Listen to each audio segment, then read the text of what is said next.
Tom Lea, El Paso artist, passed away in 2001, but his art lives on. Adair, his painting was in the George W. Bush White House for years. For 8 years, and LBJ had a Tom Lea in his White House too. And the Sam Rayburn building there on Capitol Hill was done by Tom Lea. So they're quite, and the study for our mural that's now in the History Museum, but it used to be in our library, it will go back to the library, is in the Smithsonian American Art Museum. So he's present in our nation's capital. Tom Lea literally was a frontier man and really was a game changer, as you'd mentioned. Tell us about his history.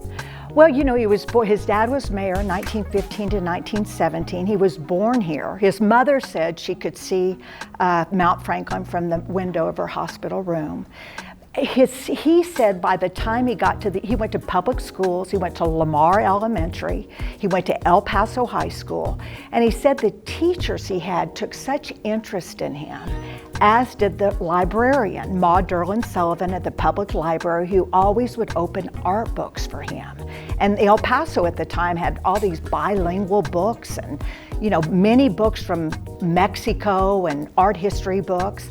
And so he really was got a lot of exposure to art as a child growing up on in this frontier town.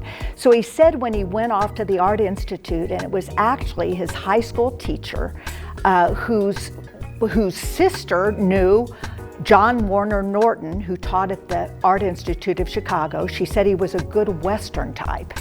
You know, so he'd ridden with Teddy Roosevelt's Rough Riders. So, you know, they'd never had an artist in the family. We have a treasure of his in the courthouse, in the federal building? In the federal courthouse, yes. Tell us about that. Well, that was when he went to Chicago, he ended up working as an apprentice to John Warner Norton during murals. So when the New Deal kicked in and they were supporting artists all over the United States, he was a trained muralist.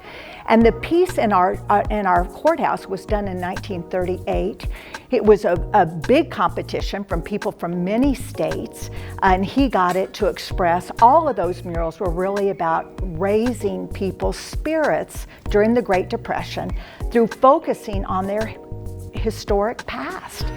And so he won the competition for our new federal courthouse, the first link to the federal government that happened in El Paso. You were also telling me that Tom Lea did something else. He made people realize that you don't have to go anywhere to be inspired by incredible artwork. It's all right here in El Paso, Juarez.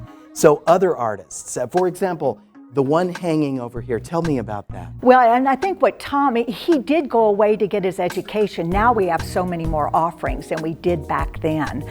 But the inspiration for his art was here. And you're talking about Andrew Joseph, who has lived elsewhere, but his real calling is to be in El Paso because he feels nourished, as does his girlfriend, Xochitl Burciaga, who both live in the artist loft next door. And so much of their art, all of their art really, is looking at our history, our people, our environment, and making it interactive, like in this Loteria game. They have a box game that's wonderful, so you learn your history by playing, but I had asked them for the West Star Tower to turn it into a work of art we could put on the wall. That Loteria, absolutely amazing, and all El Paso and beautiful. Adair, I could talk to you for hours about El Paso art and all you've done, but thank you so much. Such an education and such an inspiration.